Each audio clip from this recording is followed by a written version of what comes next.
2025 ಯಾವೆಲ್ಲ ಸಿನಿಮಾಗಳು ಹಿಟ್ ಆಗಿದೆ ಸೊ ನೋಡ್ತಾ ಹೋಗೋಣ. ಮಹಾವತಾರ ನರಸಿಂಹ ಸಿನಿಮಾ ಟಾಪ್ ಹಿಟ್ ಆದಂತಹ ಲಿಸ್ಟ್ ಅಲ್ಲಿ ಈ ಸಿನಿಮಾ ಸೇರ್ಕೊಳ್ಳುತ್ತೆ. ಕಾಂತಾರ ಚಾಪ್ಟರ್ 1 ಅಂದ್ರೆ ದೈವ, ದುರಂಧರ್ ಸಿನಿಮಾ ಸ್ಪೈ ಏಜೆಂಟ್ ಆಗಿ ಅಂದ್ರೆ ಕಥೆಯ ಹಂದರವಾಗಿ ಮಾಡಿರುವಂತಹ ಸಿನಿಮಾ. ಚಾವಾ ಕೂಡ 2025ರಲ್ಲಿ ಸಿಕ್ಕಾಪಟ್ಟೆ ಸೌಂಡ್ ಮಾಡುತ್ತೆ. ಅನಂತರ ಕಣ್ಣಪ್ಪ ಸಿನಿಮಾ, ಅಖಂಡ 2 ಸಿನಿಮಾ, ಬಾಲಯ್ಯ ಅವರ ಸಿನಿಮಾ ಅಂತ ಹೇಳ್ಬೋದು. ಶಿವನ ಇನ್ನೊಂದು ಅವತಾರ ನೋಡ್ಬೇಕು ಅಂತಂದ್ರೆ 45 ನೋಡಿದ್ರೆ ಸಾಕು. ಆತ್ಮೀಯ ಕನ್ನಡ ಪಿಕ್ಚರ್ ವೀಕ್ಷಕರಿಗೆ ನಮಸ್ಕಾರ, ನಾನು ಪಲ್ಲವಿ ಎನ್ ರಾಜ್. 2025 ಈ 2025 ಮುಗಿಯೋಕೆ ಇನ್ನೇನು ಕೆಲ ದಿನಗಳು ಮಾತ್ರ ಬಾಕಿ ಇದೆ. ನಮ್ಮ ಕನ್ನಡ ಸಿನಿಮಾ ರಂಗದಲ್ಲಿ ಸಾಕಷ್ಟು ಸಿನಿಮಾಗಳು ಈ ವರ್ಷ ಬಂತು. ಅದೇ ರೀತಿ ಭಾರತೀಯ ಚಿತ್ರೋದ್ಯಮದಲ್ಲೂ ಕೂಡ ಸಾಕಷ್ಟು ಡಿವೋಷನಲ್ ಸಿನಿಮಾ ಬಂತು, ದೇಶಭಕ್ತಿ ಇರುವಂತಹ ಸಾಕಷ್ಟು ಸಿನಿಮಾಗಳು ಕೂಡ ಬಂದಿದೆ. ಅದರಲ್ಲಿ ಈ ವರ್ಷ ದೇಶಭಕ್ತಿ ಹಾಗೆ ಭಕ್ತಿ ಸಾರುವಂತಹ ಸಿನಿಮಾಗಳು ಯಾವುವು ಬಂತು, ಹಾಗೆ ಈ ವರ್ಷ ಯಾಕೆ ಇದೇ ಸಿನಿಮಾಗಳು ಸಕ್ಸಸ್ ಆಯಿತು, ಸೊ ನೋಡ್ತಾ ಹೋಗೋಣ. ಯಾವೆಲ್ಲ ಸಿನಿಮಾಗಳು ಈ ವರ್ಷ ದೇಶಭಕ್ತಿಯನ್ನು ಇಟ್ಕೊಂಡಂತಹ ಸಿನಿಮಾಗಳು ಬಂದಿದೆ, ಹಾಗೆ ಡಿವೋಷನಲ್ ಇರುವಂತಹ ಸಿನಿಮಾಗಳು ಯಾವುದು ಬಂದಿದೆ ಅಂತ ಸೊ ನೋಡ್ಕೊಂಡು ಹೋಗೋಣ. ಅದೇ ರೀತಿ ಅದೇ ಸಿನಿಮಾಗಳು ಯಾಕೆ ಸಕ್ಸಸ್ ಆಯಿತು, ಜನರಿಗೆ ಆ ರೀತಿಯ ಸಿನಿಮಾ ಕೊಟ್ಟರೆ ಜನ ಥಿಯೇಟರ್ಗೆ ಬರ್ತಾರೆ, ಇದು ಕೂಡ ಒಂದು ಪ್ರಶ್ನೆ ಆಗಿತ್ತು. ಸೊ ಇದಕ್ಕೆಲ್ಲ ಉತ್ತರ ಈಗಾಗಲೇ ನಮ್ಮೆಲ್ಲರಿಗೂ ಸಿಕ್ಕಿದೆ. ಹಾಗಾದರೆ ಯಾವೆಲ್ಲ ಸಿನಿಮಾಗಳು ಈ ವರ್ಷ ಡಿವೋಷನಲ್ ಸಿನಿಮಾಗಳು ಹಿಟ್ ಆಗಿದೆ ಸೊ ನೋಡ್ತಾ ಹೋಗೋಣ. ಮೊದಲನೇದಾಗಿ ಮಹಾವತಾರ ನರಸಿಂಹ ಸಿನಿಮಾ. ಇದೊಂದು ಆ್ಯನಿಮೇಟೆಡ್ ಸಿನಿಮಾ ಆಗಿತ್ತು. ಸೊ ಈ ಸಿನಿಮಾ ರಿಲೀಸ್ ಆದಾಗ ಆ್ಯನಿಮೇಟೆಡ್ ಸಿನಿಮಾ ಯಾರು ನೋಡ್ತಾರಪ್ಪ ಈ ಒಂದಷ್ಟು ಮಾತುಗಳು ಕೇಳಿ ಬಂದಿತ್ತು. ಯಾಕೆಂದರೆ ನಮ್ಮ ಭಾರತೀಯ ಚಿತ್ರೋದ್ಯಮದಲ್ಲಿ ಆ್ಯನಿಮೇಟೆಡ್ ಸಿನಿಮಾಗಳು ಓಡಿರುವಂತಹ ಲಿಸ್ಟು ಸ್ವಲ್ಪ ಬಹಳ ವಿರಳವಾಗಿರೋದ್ರಿಂದ ಈ ಸಿನಿಮಾನ ಯಾರು ನೋಡ್ತಾರೆ, ಏನು ಓಡುತ್ತಾ ಈ ಸಿನಿಮಾ, ಥಿಯೇಟರ್ನಲ್ಲಿ ಬರುತ್ತಾ, ಥಿಯೇಟರ್ನಲ್ಲಿ ಓಡುತ್ತಾ ಅನ್ನುವಂಥದ್ದು ಮಾತು ಕೂಡ ಕೇಳಿ ಬಂದಿತ್ತು.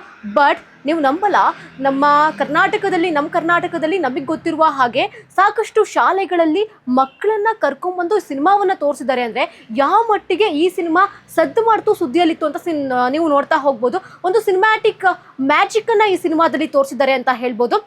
ಹೊಂಬಾಳೆ ಫಿಲ್ಮ್ಸ್ ಬ್ಯಾನರ್ನಲ್ಲಿ ಈ ಒಂದು ಸಿನಿಮಾ ಬರುತ್ತೆ. ಟಾಪ್ ಹಿಟ್ ಆದಂತಹ ಲಿಸ್ಟಲ್ಲಿ ಈ ಸಿನಿಮಾ ಸೇರಿಕೊಳ್ಳುತ್ತೆ. ಅಂದರೆ ಮಹಾವತಾರ ನರಸಿಂಹ ಅಂದರೆ ನೀವು ಈ ಹಿಂದೆ ನಮ್ಮ ಅಪ್ಪು ಸರ್ ಅವ್ರದ್ದು ಭಕ್ತ ಪ್ರಹ್ಲಾದ ಸಿನಿಮಾ ನೋಡಿರ್ತೀರಾ. ಆ ಒಂದು ಕಾನ್ಸೆಪ್ಟಲ್ಲಿ ಮಾಡಿರುವಂತಹ ಸಿನಿಮಾ ವಿಷ್ಣುವಿನ ಅವತಾರವನ್ನು ಸಿನಿಮಾದಲ್ಲಿ ತೋರಿಸುವಂತಹ ರೀತಿಯಲ್ಲಿ ಮಾಡಿದ್ದಾರೆ. ಸೊ ಈ ಸಿನಿಮಾ ಭಕ್ತಿ ಪ್ರಧಾನವಾದಂತಹ ಸಿನಿಮಾ, ಈ ವರ್ಷ ಬಹಳ ಹಿಟ್ ಆದಂತಹ ಸಿನಿಮಾ, ಟಾಪ್ ಲಿಸ್ಟ್ನಲ್ಲಿ ಬಂದಂತಹ ಸಿನಿಮಾ ಆಯಿತು. ಆನಂತರ ಕಾಂತಾರ ಚಾಪ್ಟರ್ 1 ಸಿನಿಮಾದ ಬಗ್ಗೆ ಸಾಕಷ್ಟು ನಿರೀಕ್ಷೆಗಳು ಇತ್ತು. ಸಾಕಷ್ಟು ನಿರೀಕ್ಷೆಯ ಜೊತೆಗೆ ಸಿನಿಮಾ ಒಂದಷ್ಟು ಕಾಂಟ್ರವರ್ಸಿಯನ್ನು ಕೂಡ ಮಾಡಿಕೊಳ್ಳುತ್ತೆ. ದೈವ ವರ್ಸಸ್ ರಿಷಬ್ ಶೆಟ್ಟಿ ವರ್ಸಸ್ ದೈವ ನರ್ತಕರ ವಿರುದ್ಧ ಒಂದಷ್ಟು ಮಾತಿನ ಚಕಮಕಿ ಕೂಡ ನಡೆಯುತ್ತೆ. ಕಾಂತಾರ ಚಾಪ್ಟರ್ 1 ಸಿನಿಮಾ ರಿಲೀಸ್ ಅಂತ ಗೊತ್ತಾಗ್ತಾ ಇದ್ದಂಗೆ ಸಾಕಷ್ಟು ನಿರೀಕ್ಷೆಯನ್ನು ಹುಟ್ಟಾಕಿದಂತಹ ಸಿನಿಮಾ ಕಾಂತಾರ ಚಾಪ್ಟರ್ 1 ಅಂತಿದ್ದಂಗೆ ನಮಗೆ ಥಟ್ಟಂತ ನೆನಪಾಗೋದು ರಿಷಬ್ ಶೆಟ್ಟಿ ಅವರು. ಯಾಕೆಂದರೆ ಈ ಹಿಂದೆ ಕಾಂತಾರ ಸಿನಿಮಾ ಬಂದಾಗ ಏನು ಎಕ್ಸ್ಪೆಕ್ಟೇಷನ್ ಇತ್ತು ಅದೇ ರೀತಿ ಒಂದು ಎಕ್ಸ್ಪೆಕ್ಟೇಷನ್ನ ಕಾಂತಾರ 1ನಲ್ಲೂ ಕೂಡ, ಚಾಪ್ಟರ್ 1ನಲ್ಲೂ ಕೂಡ ಸಿನಿಮಾ ಪ್ರೇಕ್ಷಕರು ನೋಡ್ತಾ ಇದ್ರು. ಅದೇ ರೀತಿಯಾಗಿ ಸಿನಿಮಾ ಸಿಕ್ಕಾಪಟ್ಟೆ ಓಡ್ತು, ಸಿಕ್ಕಾಪಟ್ಟೆ ಸದ್ದು ಮಾಡ್ತು. ನಮ್ಮ ಮಣ್ಣಿನ ಸೊಗಡನ್ನು ವಿದೇಶಗಳಲ್ಲಿಯೂ ಕೂಡ ಪಸರಿಸುವಂತಹ ಕೆಲಸ ಕಾಂತಾರ 1 ಚಾಪ್ಟರ್ ಸಿನಿಮಾ ಮಾಡ್ತು ಅಂತಲೇ ಹೇಳ್ಬೋದು. ಸೊ ನೀವು ನೋಡ್ತಾ ಹೋಗ್ಬೋದು, ಈ ಕಾಂತಾರ ಚಾಪ್ಟರ್ 1 ಅಂದರೆ ದೈವದ ಬಗೆಗಿನ ಒಂದು ಸಿನಿಮಾ ಆಗಿತ್ತು. ಅದರಲ್ಲೂ ಕೂಡ ರಿಷಬ್ ಶೆಟ್ಟಿ ಅವರ ಮೇಲೆ ಕ್ಲೈಮ್ಯಾಕ್ಸಲ್ಲಿ ಆ ದೈವ ಬರುವಂತಹ ರೀತಿ ಆಗಿರಬಹುದು, ಚಾಮುಂಡಿ ತಾಯಿ ಬರುವಂತಹ ರೀತಿ ಆಗಿರ್ಬೋದು, ಇದೆಲ್ಲವೂ ಕೂಡ ಪ್ರೇಕ್ಷಕರಿಗೆ, ಸಿನಿಮಾ ಪ್ರೇಕ್ಷಕರಿಗೆ ಇಷ್ಟ ಆಯಿತು. ಒಂದಷ್ಟು ರಿಷಬ್ ಶೆಟ್ಟಿ ಅವರ ಫ್ಯಾನ್ಸ್ ಅವರಿಗೂ ಕೂಡ ಇಷ್ಟ ಆಯಿತು.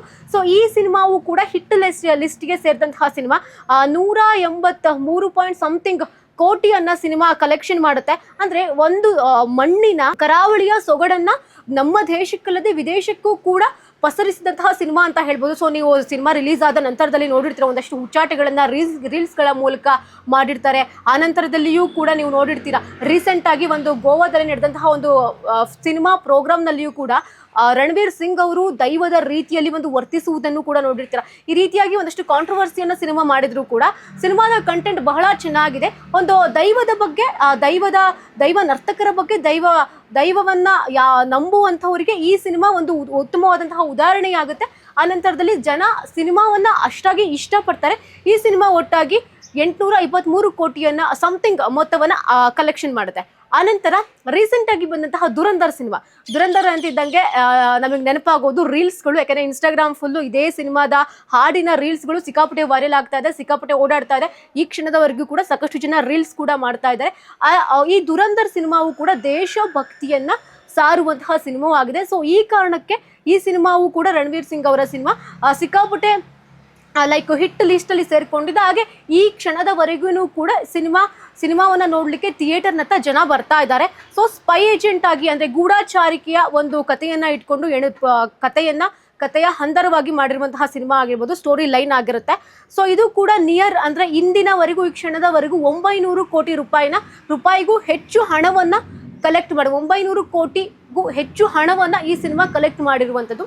ಅನಂತರ ಚಾವಾ ಸಿನಿಮಾ ರಶ್ಮಿಕಾ ಮಂದಣ್ಣ ಅವರು ಅಭಿನಯದ ಸಿನಿಮಾ.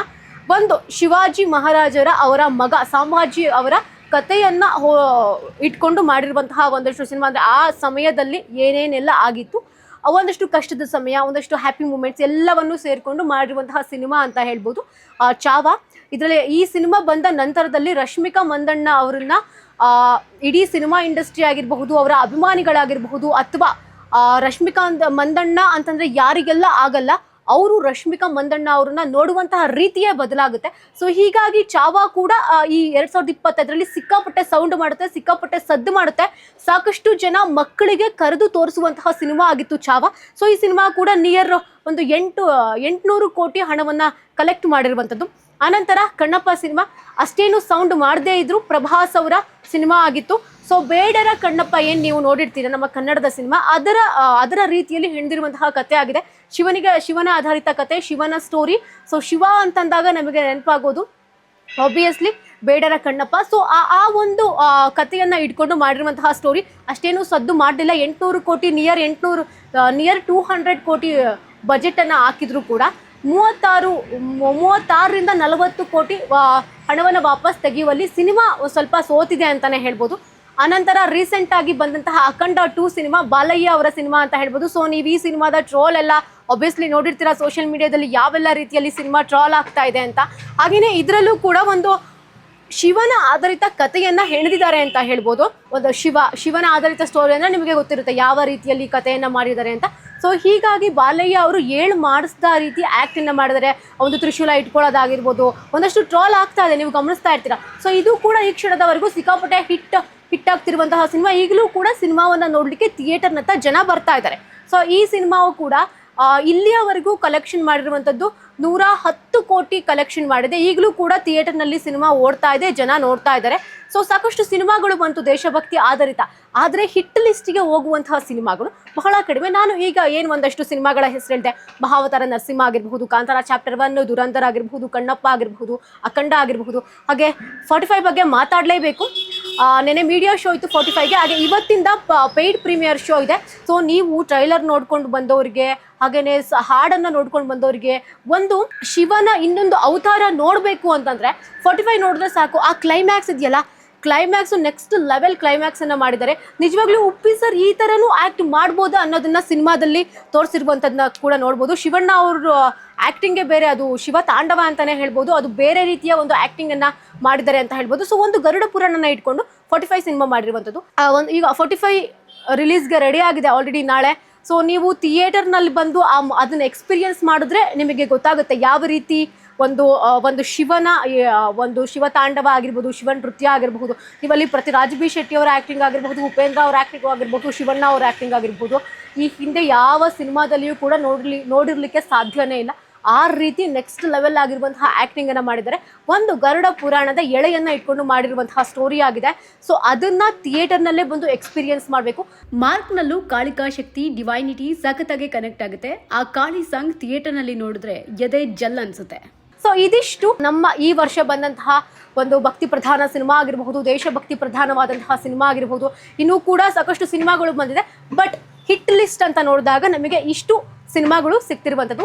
ಇನ್ನಷ್ಟು ಹೆಚ್ಚಿನ ಅಪ್ಡೇಟ್ಗಳಿಗಾಗಿ ನೋಡ್ತಾ ಇರಿ ಕನ್ನಡ ಪಿಕ್ಚರ್.